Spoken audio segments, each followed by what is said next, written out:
Hello student, in this video I am going to discuss the Carnot ideal heat engine। तो इसमें हम लोग particularly इसके theorems, efficiency and cycle ये सारी चीजें देखेंगे वन बाय वन। जो इसका प्रोनाउंसिएशन है वो है कार्नो। आइए देखते हैं इस पर्टिकुलर वीडियो हम लोग क्या डिस्कस करेंगे। First one, what is the Carnot theorem या स्टेटमेंट। तो इस साइंटिस्ट ने जो थियरम दिया उसके बेस पे हम लोग एक इंजन बनाते हैं। उस इंजन की एफिशिएंसी देखते हैं, वो सबसे मैक्सिमम एफिशिएंसी होती है इंजन की। क्यों? क्योंकि ये आइडियल केस है, आइडियल केस लेते हैं। तो ये कॉन्सेप्ट बेसिकली सैडी कार्नो ने दिया है। तो इसी बेस पे हम लोग देखेंगे what is the Carnot theorem, इनका स्टेटमेंट क्या है। सेकेंड थिंग हम लोग देखेंगे कि इस इंजन में जो एक साइकिल फॉर्म होती है उस साइकिल का नाम है कार्नो साइकिल। ये इंपॉर्टेंट पार्ट है इस इंजन का। नाउ थर्ड वन, हम लोग इसकी एफिशिएंसी देखेंगे, व्हाट इज द एफिशिएंसी। तो वन बाय वन करके देखते हैं। अभी स्टेटमेंट देखते हैं, statement of Carnot heat engine. मेरे साथ आप लोग सेपरेट नोट्स बनाते चलें और उस नोट्स का रिविजन करें तो वो काफ़ी हेल्पफुल रहेगा आपके लिए। तो आइए स्टेटमेंट देखते हैं। एग्जाम में स्टेटमेंट ही कभी कभी पूछ लेता है कि what is the statement of the Carnot theorem. तो शॉर्ट आंसर में पूछे या लॉन्ग आंसर में पूछे तो आप पूरा एक लॉन्ग आंसर टाइप तैयार कर लीजिए, जिसमें जो जिस मार्क्स का पूछे हिसाब से आप कंटेंट उसमें दे सकते हैं। तो what is the statement. First, no heat engine. उनका स्टेटमेंट क्या है? No heat engine, no heat engine, no heat engine operating between two heat reservoir can be, no heat engine operating between two heat reservoir can be more efficient than a reversible heat engine। इस reversible Carnot engine को हम लोग, reversible heat engine को हम लोग Carnot engine भी simply बोल सकते हैं। कार्नोट हीट इंजन या Carnot engine operating between the same reservoir,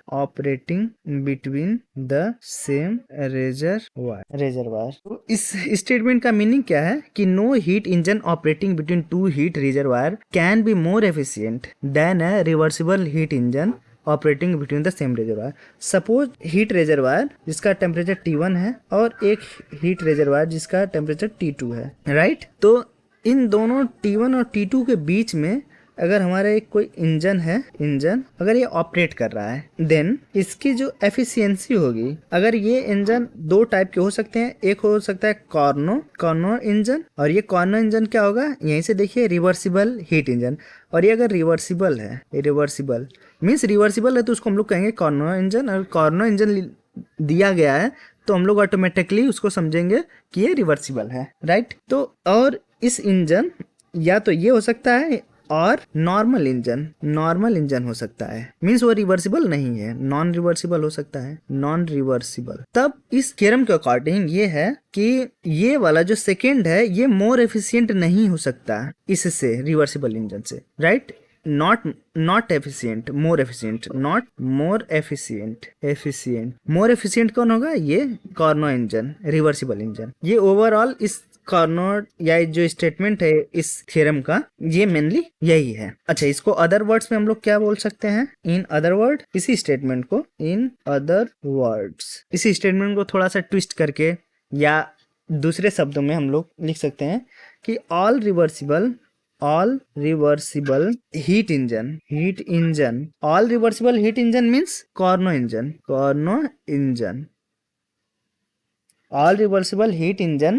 all reversible heat engine operating between the same two reservoir have the same efficiency regardless of working substance। अच्छा, इसका meaning आप समझिए कि कोई दो रेजरवायर है जिसका टेम्परेचर T1 है, एक का टेम्परेचर T2 है। ये हमारा इंजन है, राइट। टू ऑल रिवर्सिबल, ये कौन सा इंजन है? रिवर्सिबल। एक और इसी के according to reversible heat engine है। तो एक और देखते हैं जो सेम टेम्परेचर पे ऑपरेट कर रहा है। यहाँ भी ये T1, ये इंजन E1 है, ये इंजन E2 है। सपोज करते हैं ये भी क्या है? रिवर्सिबल है। ये अब T2, ये भी T1 और T2 में के बीच में ऑपरेट कर रहा है, राइट। E2 T2। तो इन दोनों की जो एफिशिएंसी होगी वो एफिशिएंसी क्या होगी, सेम होगी। E1 and E2 both have same efficiency. क्यों? क्योंकि ये सेम टेम्परेचर पे ऑपरेट कर रहा है। अच्छा, रिगार्डलेस ऑफ वर्किंग सब्सटेंस, इस E1 में सब्सटेंस अलग होगा, E2 में सब्सटेंस अलग होगा, बट इन सब्सटेंस के अलावा के बावजूद भी इनका जो एफिशिएंसी सेम होगा, ये थियरम है, क्योंकि इनका जो रिजर्वायर T1 एंड T2 ये सेम है, राइट। अच्छा, अब देखते हैं। अच्छा, ये एक नॉर्मल क्वेश्चन है, हालांकि यहाँ पे भी मैं इसको क्लियर करना चाहता हूँ कि यहाँ पे E1 है, E2 है, दोनों रिवर्सिबल है, लेकिन दोनों एग्जैक्ट सेम नहीं है। क्यों? E1 और E2 क्यों डिफरेंट है? इसमें वर्किंग सब्सटेंस कुछ और है, इनमें वर्किंग सब्सटेंस कुछ और।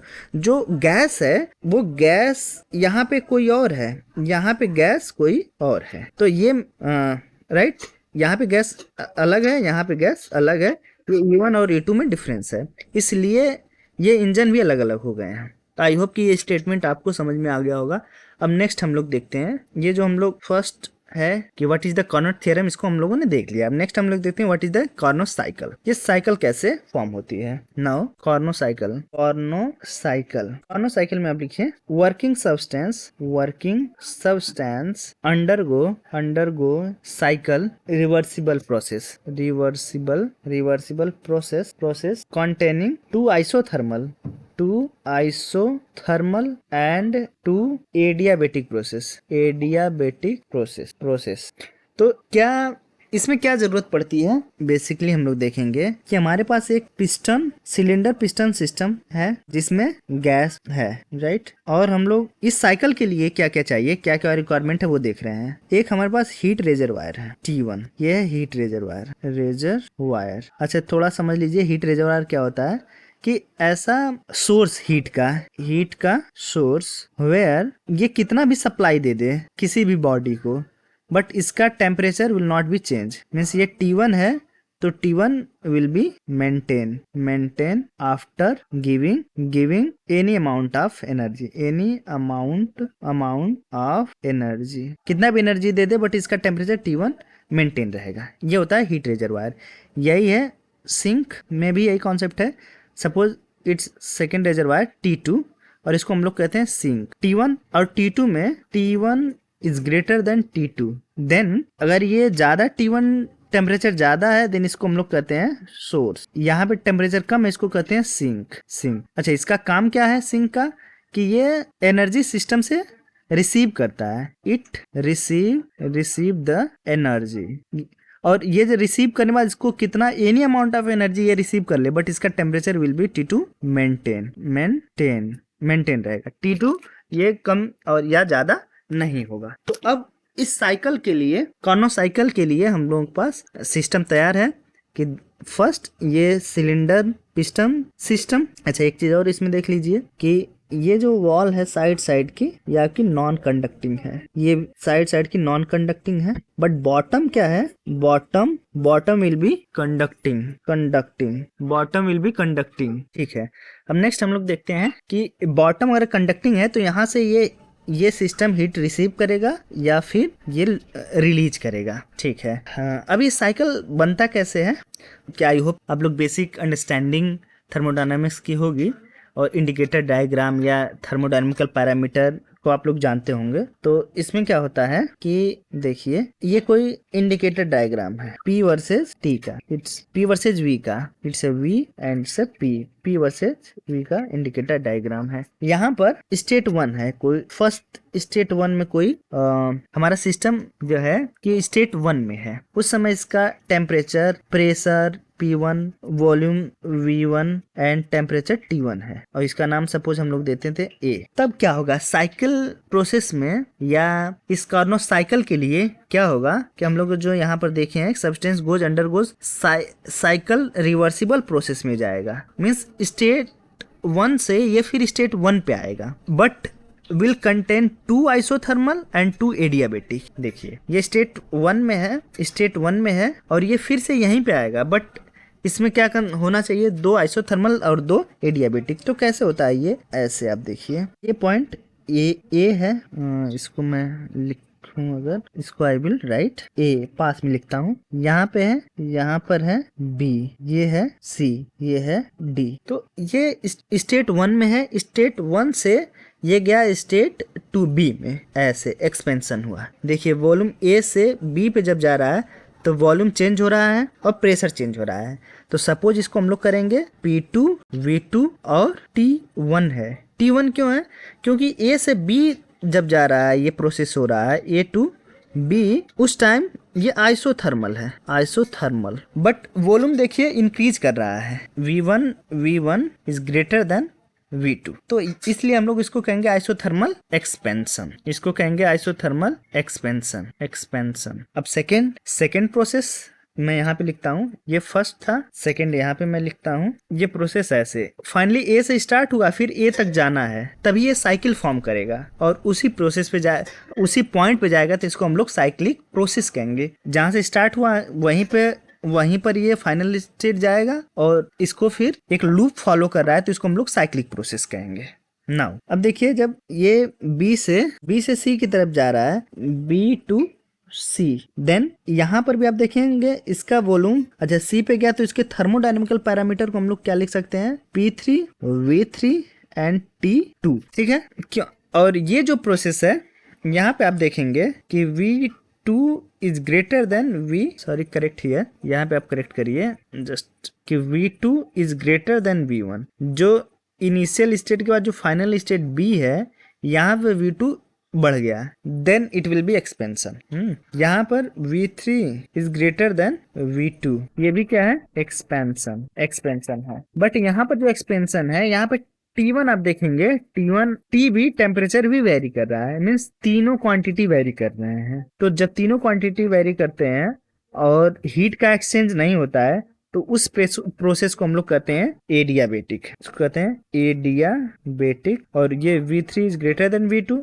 Means it's expansion, adiabatic expansion. तो ये आपका फर्स्ट है isothermal, second one is adiabatic. Now third step देखते हैं, C to D में क्या होता है कि इसका P4 pressure will change, P4, V4 and T2 means temperature same रहेगा।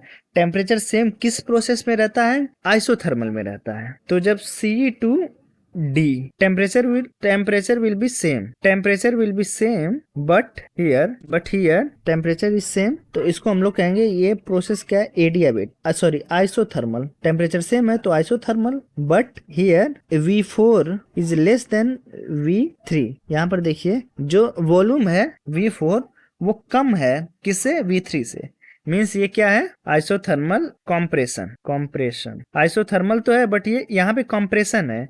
यहाँ पर क्या था, फर्स्ट में ये एक्सपेंशन था।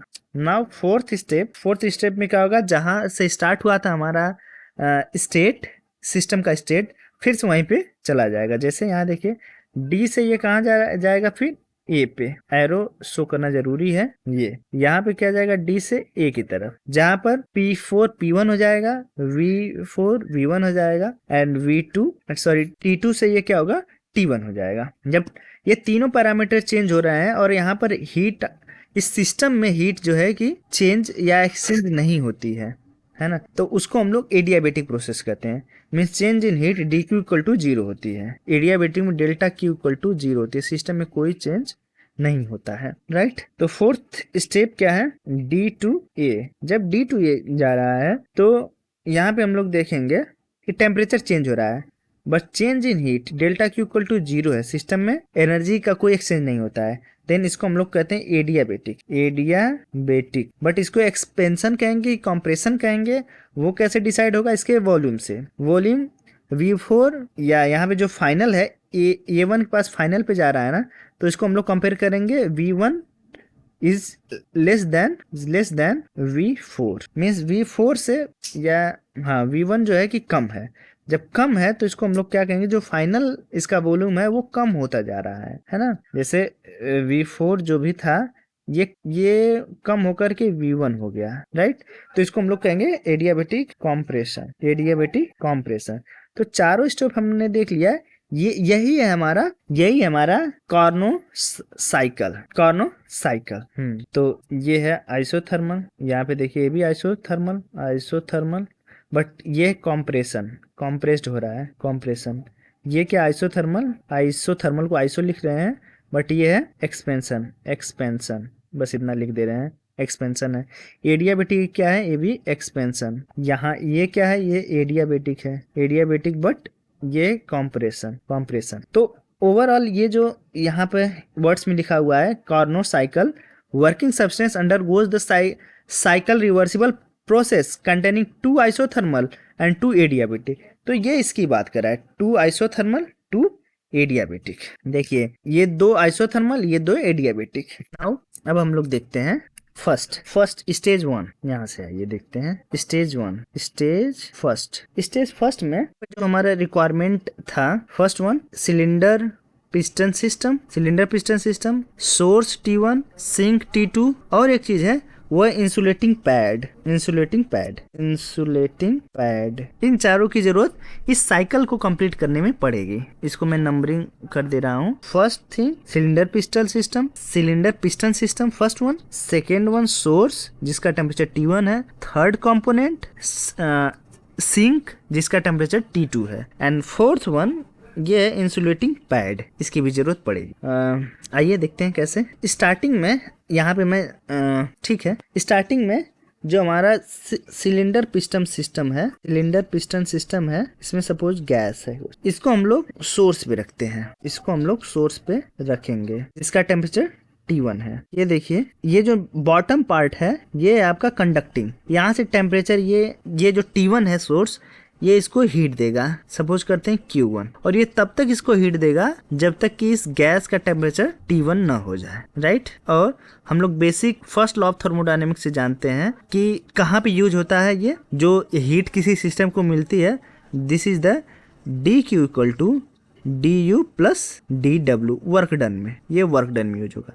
तो कुछ इसमें इंटरनल एनर्जी में यूज होगा, कुछ वर्क डन में होगा। बट एक चीज और देखिए कि ये आइसोथर्मली एक्सपेंड कर रहा है ना। ध्यान से समझते हैं इस चीज को कि आइसोथर्मल में एक्चुअली क्या हो रहा है। इसको मैं थोड़ा अच्छे से बना दूं। ये सोर्स है हमारा T1, इट्स अ सोर्स जो कि हीट सप्लाई कर रहा है। तो आइसोथर्मल फर्स्ट स्टेज हमारा है, that is the A to B,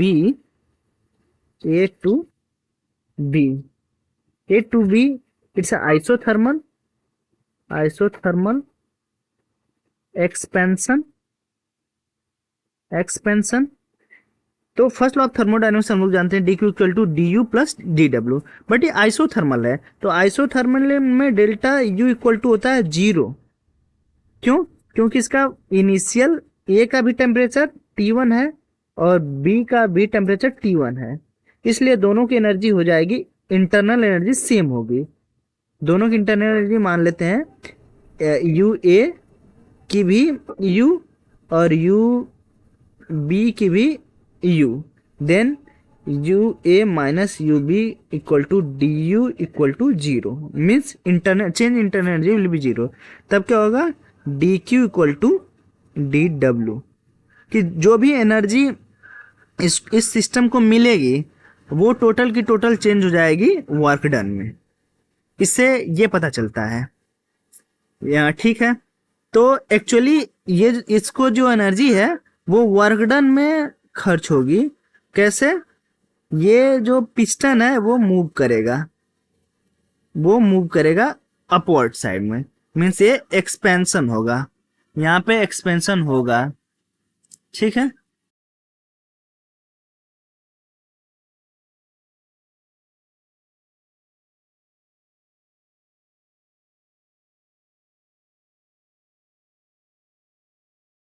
हाँ, तो ध्यान समझिए इसमें एक्चुअली हो क्या रहा है। जैसे अगर ये T1 है सोर्स, ये इसको हीट सप्लाई कर रहा है, अगर इसका टेम्परेचर इस हीट की वजह से इंक्रीज कर रहा है। सपोज करते हैं कि इसका टेम्परेचर थोड़ा सा बढ़ा, T1 से क्या हुआ, T1 प्लस डेल्टा टी। तो इसको फिर से T1 पे लाने के लिए क्या होगा कि उस गैस को एक्सपेंड करना पड़ेगा। जैसे ही एक्सपेंशन होगा तो एक्सपेंशन के बाद कूलिंग होती है, तो एक्सपेंड किया देन फिर से वो किस पे टेम्परेचर पे आ जाएगा, T1 पे आ जाएगा। तो एक्चुअली ये प्रोसेस होता है कि हीट सप्लाई होती है इस सिस्टम को, टेम्परेचर अगर बढ़ता है तो वो तुरंत एक्सपेंड करता है, एक्सपेंशन की वजह से फिर टेम्परेचर T1 पे आ जाता है। तो इसीलिए ये A1 से A से अगर B में जा रहा है, मीन्स इसका जो पैरामीटर है A पे P1 V1 T1, इससे एक्सपेंशन के बाद इसका प्रेशर चेंज हो रहा है। देखिए एक्सपेंड करेगा तो वॉल्यूम भी चेंज होगा, वॉल्यूम चेंज हुआ, बट टेम्परेचर क्या है इसका T1 रहता है। एक्सपेंशन से, एक्सपेंशन की वजह से कूल डाउन होता है, फिर वो उसी टेम्परेचर पे आ जाता है। तो फर्स्ट हमने देखा ये। नाउ इस केस में अब हम लोग देखते हैं कि DQ जो एनर्जी है वो DW में खर्च हुई, मीन्स वर्क डन में यूज हुई, वर्क डन में यूज हुई, तो वो मैथमेटिकली कितना होगा। तो हम लोग derivation, you should know about this derivation directly कि आइसोथर्मल के केस में कितना होता है वर्क डन और एडियाबैटिक केस में होता है। अगर आप लोग नहीं जानते हैं तो मेरे वीडियो के प्लेलिस्ट में है, वहाँ पर मैंने डेरिवेशन करवाए हैं आइसोथर्मल का और एडियाबैटिक का, आप जा कर के देख सकते हैं। मैं उसका लिंक जो है कि यहाँ पे अटैच कर दूंगा। नाउ तो अब देखिए डायरेक्टली मैं लिखूंगा कि वर्क डन W फर्स्ट अगर स्टेज पे है, देखिए फर्स्ट स्टेज क्या है, तो मैं W1 इसको लिखूंगा। W1 आइसोथर्मल केस में होता है nRT1, जो उस समय टेम्परेचर है आइसोथर्मल के केस में। nRT1, n is the number of moles, number of mole, उस गैस का कितना मोल हमने लिया है, गैस को मेजर करने का मोल यूनिट होता है। तो यहाँ पे नंबर ऑफ मोल हमने सपोज n लिया, तो n R is the real constant and T1, nRT T1 ln V2 by V1, final volume divided by initial volume. ये होगा हमारा mathematical relation of the mathematical form of work done. अच्छा, next हम लोग देखते हैं स्टेज 2। स्टेज 2 में basically क्या हो रहा है, ये एडियाबैटिक एक्सपेंशन यहाँ भी हो रहा है। B से C की तरफ हमारा प्रोसेस हो रहा है, और जो थर्मोडायनेमिकल पैरामीटर है B पे है P2 V2 T1, इससे C पे क्या हो रहा है, thermodynamical parameter P3 V3 and T2 change हो गया। अब सिस्टम के साथ क्या हो रहा है ये देखते हैं। ये है हमारा सिलेंडर पिस्टन सिस्टम, राइट, ये हमारा पिस्टन, और इसमें जो गैस है अगर B पे है तो इसका इनिशियल स्टेज पे P2 V2 एंड T1 है, इसका थर्मोडायनेमिकल पैरामीटर। नाउ अब B पे जब है इतना है, और ये सोर्स पे था, सोर्स पे होने के बाद इसका ये प्रेशर वॉल्यूम और T1 हुआ। अब इसको हम लोग देख लीजिए, यहाँ पे अगर ये सोर्स पे है T1 पे है, अब इस एडियाबैटिक प्रोसेस के लिए B से C की तरफ जा रहा है, इसके लिए हमको सिस्टम को उठा करके इंसुलेटिंग पैड पे रखना होगा।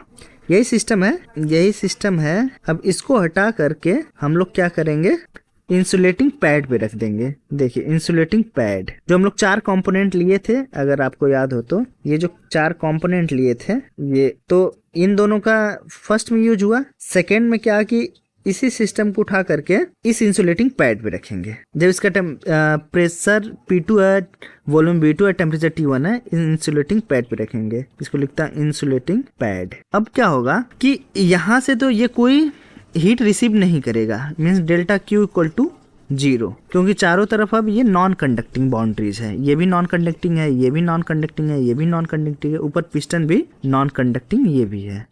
बट ड्यू टू इनर्शिया, ये इंपॉर्टेंट आप ध्यान दीजिएगा, ड्यू टू इनर्शिया, यहाँ पे मैं लिखता हूँ ड्यू टू इनर्शिया, इसमें एक्सपेंशन जारी रहेगा। यहाँ से एक्सपेंड करके ये यहाँ पे आ जाएगा। देखिए आइसोथर्मल में एक्सपेंड कर रहा था, इनिशियली जितना V1 था वॉल्यूम, फिर यहाँ पे V2 हुआ, वॉल्यूम एक्सपेंड किया आइसोथर्मल में। अब यहाँ पर V2 है, लेकिन एक्सपेंशन जो है कंटिन्यू है, एक्सपेंशन हो रहा है किसी वजह से, ड्यू टू इनर्शिया।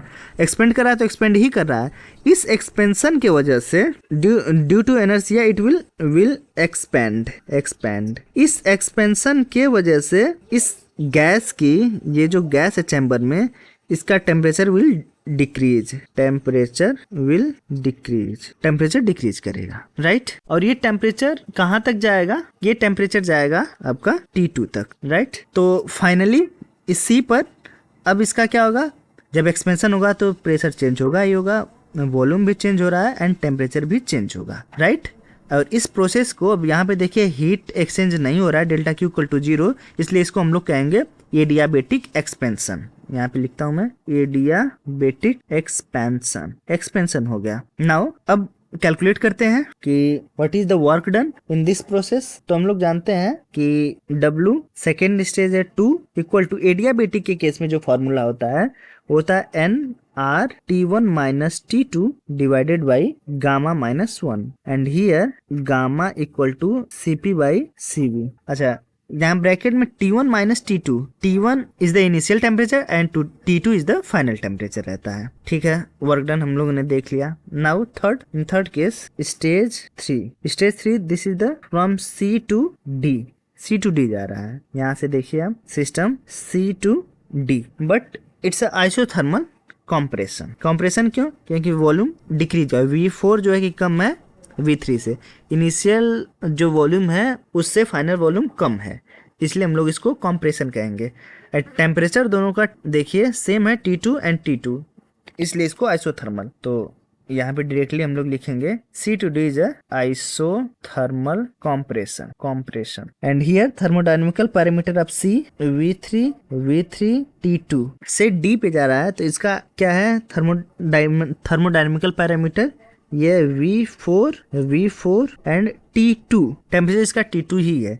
अच्छा, ये सिस्टम वर्क कैसे कर रहा है आप देखिए। जब ये C पे था तो हमारा ये था सिलेंडर पिस्टन सिस्टम, ये है, ठीक है, और ये था इंसुलेटिंग पैड पर। ध्यान से समझिए, ये कॉन्सेप्ट बहुत ही ज्यादा इंपॉर्टेंट है, इसमें अंडरस्टैंडिंग बहुत ही ज्यादा क्लैरिटी चाहिए, अदरवाइज ये कॉन्सेप्ट समझ में जल्दी नहीं आता है। तो इसमें क्या था, C पे dq इक्वल टू 0, यहाँ पे जो गैस है और ये एक्सपेंड कर रही थी, राइट, ऊपर हमने देखा, ठीक। अब इस केस में जब C से D की तरफ जा रहा है तो इसको हम लोग इस सिस्टम को फिर से रखते हैं सिंक पे। देखिए समझते चलिए, ये हमारा सिलेंडर पिस्टन सिस्टम, जब सिलेंडर पिस्टन सिस्टम में जब इसका वॉल्यूम V3 एंड T2 है, इसको हम क्या करेंगे कि सिंक पे रखेंगे, हम लोग सिंक पे रखेंगे जिसका टेम्परेचर T2 है। तो जैसे ही सिंक पे रखेंगे और यहाँ पर एक्सपेंड करते फुल एक्सपेंड हो गया जितना होना था, राइट, मीन्स V3 चला गया। यहाँ देखिए इस डायग्राम में V3 चला गया एक्सपेंड करते, यहाँ पे इसका वॉल्यूम सबसे ज्यादा है। उसके बाद क्या होगा, ड्यू टू द एनर्जिया तो एक्सपेंड जितना करना था कर गया, उसके बाद ये कॉम्प्रेशन स्टार्ट होगा, इसमें means work done on the system start होगा। तो जब ये कॉम्प्रेशन होगा और यहाँ से ये सपोज करिए यहाँ आया, तो ड्यू टू कॉम्प्रेशन, ध्यान से समझिएगा इसको, due to compression, heat compression से क्या होता है, गैस हीटअप होता है, गैस विल हीटअप, ये हीटअप होगा। बट आइसोथर्मल केस में ये टेम्परेचर, अगर ये T2 था, आइसोथर्मल केस में तो टेम्परेचर सेम रहना चाहिए, बट इस केस में अगर स्टार्टिंग में टेम्परेचर T2 था, स्टार्टिंग मीन्स कि इस स्टेज पे जब ये C पे है, B से C पे जब है ना, ये जब C पे है तो क्या होगा कि एक्सपेंशन, यहाँ पे इसका टेम्परेचर T2 है, तो अगर ये कॉम्प्रेशन हुआ और यहाँ पे T2 प्लस डेल्टा T हो गया, लेकिन आइसोथर्मल के केस में आइसोथर्मल ये कॉम्प्रेस्ड कॉम्प्रेशन है, तो ये T2 होना चाहिए टेम्परेचर फाइनल। तो जब कंप्रेस्ड करेगा, ये हीटअप हुआ, तो ये एनर्जी किसको ट्रांसफर कर देगा, इस सिंक को ट्रांसफर करने के बाद फिर से इसका टेम्परेचर क्या हो जाएगा, T2। ये प्रोसेस कंप्रेशन के दौरान चलेगा, कब तक चलेगा, जब तक ये इसका वॉल्यूम V4 ना हो जाए। ये कंप्रेस्ड होकर के फाइनली इसका गैस का क्या हो जाएगा, ये thermodynamical parameter P4 V4 and T2, ये टेम्परेचर T2 का T2 ही रहेगा, क्योंकि इसमें कंप्रेशन हो रहा है और वो एनर्जी, वो Q2 ये एनर्जी कहाँ चली जा रही है, सिंक में। तो ये प्रोसेस चल रहा है, इट्स आइसोथर्मल कंप्रेशन। तो अब इसके लिए वर्क डन क्या होगा, W3 इक्वल टू, ये आइसोथर्मल के केस में वर्क डन का फार्मूला क्या होता है वो हम लोग जानते हैं, this is the NR T2 यहाँ पे टेम्परेचर T2 है, T2 ln V4/V3, right. But यहाँ पे देखिए V4 is less than V3 here कि ln A/B है, तो we can write it minus ln B/A. So by this property we can write n minus n r T2 ln V3/V4. इतना हम लोग इसको लिख सकते हैं, right. This is the W3 and ये minus sign shows that it's a work done on the system, ये on the system है, right. Now on the system, और जब पॉजिटिव है इसको कहते हैं work done by the system, system के द्वारा है, वो सिस्टम पर है। नाउ लास्ट स्टेज हम लोग देखते हैं, इट्स अ स्टेज 4। आइए ये नाउ लास्ट हम लोग देखते हैं, इट्स स्टेज 4। स्टेज 4 में क्या हो रहा है, ये डी एट स्टेट डी से ए की तरफ हमारा सिस्टम जा रहा है। डी पे क्या है, thermodynamical parameter P4 V4 T2। ए पे फिर जाने के लिए इनिशियल थर्मोडायनेमिकल पैरामीटर होना चाहिए, that is the P1 V1 and T1। आइए एक बार फिर से यहाँ पर देखते हैं इस ग्राफ में, देखिए डी से ये कहाँ जा रहा है, ए पे जा रहा है। इसमें तीनों पैरामीटर्स चेंज हो रहे हैं, पी वी टी तीनों, और इसमें एक्सचेंज एनर्जी का एक्सचेंज नहीं होगा। और वॉल्यूम यहाँ पे फाइनल V4 से जब V1 पे जाएगा तो ये कम हो रहा है वॉल्यूम, इसका मतलब ये यहाँ पे कॉम्प्रेशन हो रहा है, कॉम्प्रेस्ड हो रहा है। अब कैसे हो रहा है यहाँ पे फिर से हम लोग देखते हैं, ठीक है। डी पे यहाँ पे हम लोगों ने समझा, डी पे फाइनली इसका क्या हुआ था कि कॉम्प्रेस करके इसका P4 V4 T2 हुआ था। तो यहाँ इसको बनाते हैं, इसी डायग्राम को बनाते हैं, यहाँ से मैं इसको उठा लेता हूँ, आई विल पेस्ट ठीक है। ये सिस्टम था जिसका हम लोगों ने देखा कि डी पर यहाँ थोड़ा चेंजेज होगा कि यहाँ पे फाइनली जब आया तो डी पर थर्मोडायनेमिकल पैरामीटर क्या है, P4 V4 T2, और इसको सप्लाई दे, जब ये कॉम्प्रेस्ड कर रहा था तो जो एक्स्ट्रा हीट थी उसको ये सिंक की तरफ रिजेक्ट कर दे रहा था, या सिंक की तरफ ट्रांसफर कर दे रहा था। अब इसमें फॉर ए पे जाने के लिए इसी सिस्टम को हम लोग लेंगे, जो कि ये P4 V4 और T2 टेम्परेचर है ना, ये है। उसके बाद हम लोग देखते हैं कि इसको उठा करके हम लोग इंसुलेटिंग पैड पे रख देंगे। Insulating pad, it's a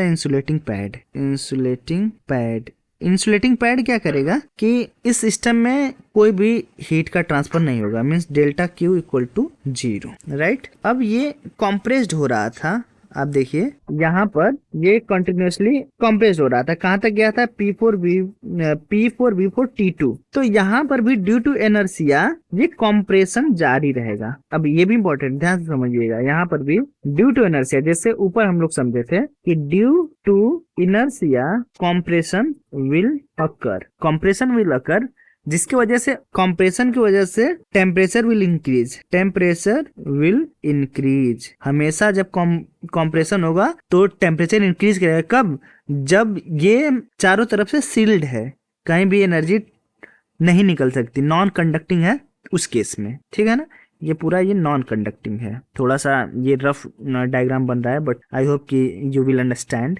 increase, temperature will increase, कहाँ से, T2 से इंक्रीज करके फिर क्या हो जाएगा, इसका टेम्परेचर T1 हो जाएगा, T2 से इंक्रीज करके T1 हो जाएगा। और क्या हो रहा है कंप्रेशन की वजह से, कहाँ तक कंप्रेस्ड होगा, ये V4 से कंप्रेस्ड होते होते V1 पे जाएगा, इतना कंप्रेस होगा कि इसका वॉल्यूम V1 हो जाए।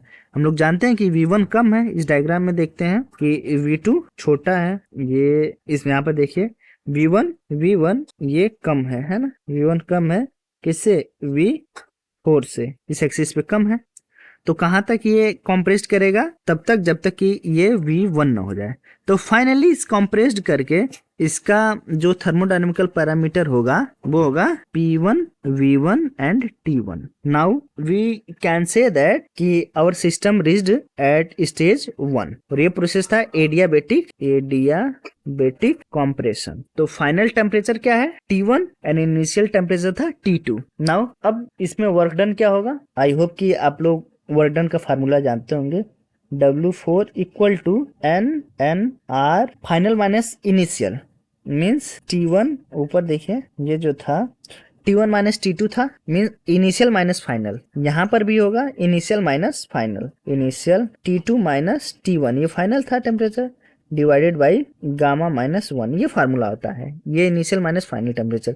अब इसको हम लोग क्या लिख सकते हैं, minus N R T1 minus T2, ये है W4, ये divided by gamma minus 1। Now ये W4। नाउ अब नेट वर्क डन क्या होगा, net work done, net work done that will be net, W net लिखेंगे नेट वर्क डन को, W1 plus W2 plus W3 plus W4। क्या है, W1 कितना है, this is the RT1 ln V2 by V1 plus W2 कितना है, NRT1 minus T2 divided by gamma minus 1। मुझे याद है इसलिए मैं यहाँ पे इसको डायरेक्ट लिख रहा हूँ, आप अगर अपने नोट्स बना रहे होंगे तो वहां से आप देख सकते हैं, अदरवाइज मैं अभी दिखा भी दे रहा हूँ। यहाँ पे लिखूंगा कि ln RT2 ln V4 by V3। Now next V4 equal to, अच्छा यहाँ पर देखिए प्लस W4 कितना है, minus NRT1 minus T2 divided by gamma minus 1। ठीक है, अभी के लिए इतना समझिए। नाउ अब इसको अच्छे से अरेंज करके फिर से लिखते हैं, RT1 ln V2 by V1 plus NRT1 minus T2 gamma divided by gamma minus 1। इसको हम लोग जब V3 को ऊपर करेंगे और V4 को नीचे करेंगे तब यहाँ माइनस आ जाएगा, minus RT2 ln V3 by V4 minus यहाँ से plus into minus, minus NRT1 minus T2 divided by gamma minus 1। Now अब देखते हैं ये दोनों क्वांटिटी कैंसिल आउट हो जाएंगे, सेम है, बचा क्या, RT1 ln V2 by V1 minus RT2 ln V3 by V4। Now हम लोग जानते हैं कि आइडियल एडियाबेटिक के केस में आइडियल गैस इक्वेशन का जो फॉर्मूला होता है that is TV to the power gamma minus 1 equal to constant, ये होता है, राइट। बट ये आया कैसे, ये मेन है, आप सभी लोग जानते होंगे I hope, PV to the power gamma equal to constant. यहीं से हम लोग सम एलिमिनेशन के साथ इतना लिख सकते हैं, right, TV to the power gamma minus 1। अब इसका हम लोग यूज करेंगे किसके लिए, क्योंकि यहाँ पे आप देख रहे हैं W नेट में V1 V2 V3 V4 चार क्वांटिटी हैं, इन दोनों के रिलेशन के लिए, है ना। तो आइए देखते हैं, इसको मैं ब्रैकेट में कर देता हूँ। आइए देखते हैं कि आइडियाबेटिक के केस में T1 V1 to the power gamma minus 1 equal to T2 V4 to the power gamma minus 1। ये A एंड D पॉइंट समझिएगा, A और D, यहाँ देखिए A एंड D, टेम्परेचर है T1 T2, वॉल्यूम V1 और V4, इसलिए हम लोग यहाँ पे लिख सकते हैं कि T1 V1 to the power gamma minus 1 equal to T2 V4 to the power gamma minus 1। Now T2 divided by T1 equal to V1 divided by V4 to the power gamma minus 1। Suppose this is the equation first. Similarly for point B and C, यहाँ देखिए for B and C, ये भी adiabatic expansion है जहाँ volume V2 and V3 and temperature T1 and T2 है। तब इसको हम लोग क्या लिख सकते हैं, डायरेक्ट लिख रहा हूँ मैं, similarly T2 divided by T1 equal to V2 by V3 to the power gamma minus 1, ये इक्वेशन सेकेंड। ठीक है, एक यहाँ मैं दिखा दे रहा हूँ आपको, ये है आपका, यही दोनों था ABCD, यहाँ पे था एडियाबेटिक, ये था ये भी था, यहाँ पर आपका V2 है, ये V3 है, ये V4 है D के पास, एक पास है V1। टेम्परेचर क्या है यहाँ पे T1, यहाँ पे T2, यहाँ पे टेम्परेचर T2, यहाँ पे T1 है। तो यहाँ पे हम लोग देख रहे हैं, है ना, कि इनका रिलेशन कि V2 एंड V3 एंड यहाँ ये V4 एंड V4 और V1। Now from equation first and second से हम लोग क्या लिख सकते हैं कि V1 divide by 4 equal to V2 by V3 implies that V1 by V2 equal to V4 by V3। Now इस रिलेशन को हम लोग यहाँ पर यूज कर सकते हैं, यहाँ से W नेट इक्वल टू, अब आइए देखते हैं, W net equal to NRT1 ln V2 by V1 minus NRT2 ln V3 by V4 है, राइट। यहाँ देखिए V3 बाई V4 है, RT1 ln V2 by V1 minus RT2 ln V3 by V4। Now इस equation से हम लोग लिख सकते हैं कि V3 बाई V4 यहाँ से देखिए equal to V2 by V1। अब इसको रिप्लेस कर दीजिए nRT1 ln V2 by V1 minus nRT2 V3 by V4 को हम लोग लिख सकते हैं ln V2 बाई V1। अब जो जो कॉमन क्वांटिटी है उनको कॉमन ले लेते हैं। n कॉमन है, r कॉमन है एंड ये कॉमन है ln V2 बाई V1। और इस यहाँ से क्या बचा, T1 माइनस T2 बचा। अब इसको और सिंप्लीफाइड केस में हम लोग लिखेंगे W net equal to n r T1 minus T2 into ln V2 by V1, right? Now finally we can write here W net equal to n r T1 minus T2 ln V2 by V1। ये हमारा final expression है। And here T1 is greater than T2, then we can say that W net ये क्या होगा, positive quantity होगा। Positive quantity means ये work done जो resultant है, नेट है, ये बाय द सिस्टम है, ऑन द सिस्टम नहीं, ये बाय द सिस्टम है, राइट। पॉजिटिव ये शो कर रहा है। अब नाउ नेक्स्ट आगे देखते हैं। हम लोगों ने ये तीन जो स्टार्टिंग में डिस्कशन करना था, तीन चीजें हमने देख लिया, सॉरी दो चीजें हमने देख लिया। First one is the Carnot theorem, second Carnot cycle and work done. Now third one the efficiency. तो एफिशिएंसी हम लोग देखते हैं, कैसे इसको डिनोट करते हैं। Efficiency equal to output divided by output by input. W net output equal to W net divided by Q1। अब ध्यान देंगे कि स्टेज 1 में आइसोथर्मल के केस में जो एनर्जी रिसीव कर रहा है स्टेज 1 में वही Q1 है। जैसे स्टेज फर्स्ट ये क्या आइसोथर्मल है, आइसोथर्मल इस केस में जो एनर्जी रिसीव हो रही है, यहाँ पर देखिए फर्स्ट केस में जो एनर्जी रिसीव हो रही है दिस इज द Q1 और यहाँ पर इंटरनल एनर्जी 0 है, मीन्स ये Q1 इक्वल टू W होगा। इस केस में जो वर्क डन होगा वही Q1 है, राइट। तो हम लोग लिख सकते हैं, अच्छा, और Q1 इक्वल टू W है। W कितना है, ये है इतना W nRT T1 ln V2 by V1। तो यही आपका यही हो जाएगा Q1। नाउ तो हम लोग यहाँ पर लिखेंगे इसको Q1 W नेट पहले लिखते हैं, ये है ऊपर हम लोगों ने जो निकाला था nRT T1 minus T2 ln V2 by V1। Q1 कितना है, यही W1 के बराबर है। W1 कितना है, nRT1 ln V2 by V1। ये आपको साथ में प्रैक्टिस करते रहना है, साथ में जैसे जैसे मैं ये इस वीडियो में आप देख रहे हैं या मैं पढ़ा रहा हूँ, तो इसमें साथ साथ आपको मेरे साथ साथ ही आपको पेन और पेपर पे लिखते रहना चलना पड़ेगा, अदरवाइज ये आपको समझ में नहीं आएगा, है ना। ये बहुत ही अच्छा टॉपिक है और बहुत ही कॉन्सेप्चुअल है। दैट्स वाई आपको पेपर पेन साथ लेकर के ही इस वीडियो को देखना पड़ेगा। नाउ नीटा इक्वल टू, ये देखिए ln V2 बाई V1 से ln V2 बाई 2 कैंसिल हो जाएगा, n से n कैंसिल हो जाएगा, r से r कैंसिल हो जाएगा, बचा क्या, T1 minus T2 divided by T1 by T1 minus T2 by T1। इसको हम लोग लिख सकते हैं। नाउ ईटा इक्वल टू हो जाएगा 1 माइनस T2 बाई T1। तो ये हमारा फाइनली एफिशिएंसी का एक्सप्रेशन है। अच्छा, इससे हम लोग कंक्लूजन क्या निकाल सकते हैं। कंक्लूजन एफिशिएंसी में ये है कि यहाँ पर हम लोग जानते हैं T2 is less then T1, तो ये लेस देन है और लेस देन की वजह से ये ऑलवेज 1 माइनस समथिंग होगा। तो हम लोग कंक्लूजन ये निकाल सकते हैं कि नीटा इज ऑलवेज लेस देन 1, ये ऑलवेज होगा, हमेशा इसकी एफिशिएंसी 1 से कम रहेगी, ऑलवेज। कंक्लूजन क्या है, maximum efficiency a heat engine can achieve. ये जो नीटा की वैल्यू है 1 माइनस T2 बाई T1, ये मैक्सिमम हीट इंजन की हो सकती है, इससे ज्यादा किसी भी की भी एफिशिएंसी नहीं हो सकती। ये जो नेट आएगा ये 1 से कम आएगा, 0.7 आ सकता है, 0.26 आ सकता है ना। तो ये ऑलवेज 100% तो कभी नहीं होगा। थर्ड, ये जो एफिशिएंसी है इंडिपेंडेंट ऑफ स्टेट है, independent of state and nature of working substance. Working substance का नेचर क्या है, इस एफिशिएंसी में उसका कोई टर्म ही नहीं है। दैट्स वाई ये इंडिपेंडेंट ऑफ वर्किंग सब्सटेंस है। तो ये ओवरऑल द कंक्लूजन इस एफिशिएंसी का। तो बेसिकली हम लोगों ने काफी कुछ कवर कर लिया है इसमें।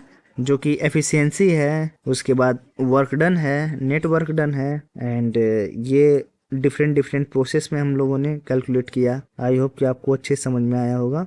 उसके बाद ये सारी चीज़ें हमने इसमें देखा। तो प्लीज़ आप जो है कि मेरे साथ साथ या इस वीडियो कंप्लीट होने के बाद भी आप लोग प्रैक्टिस करें अपने से, और तभी आपको अच्छे समझ में आएगा, अदरवाइज ये हेल्पफुल नहीं रहेगी। Thanks a lot for watching the video.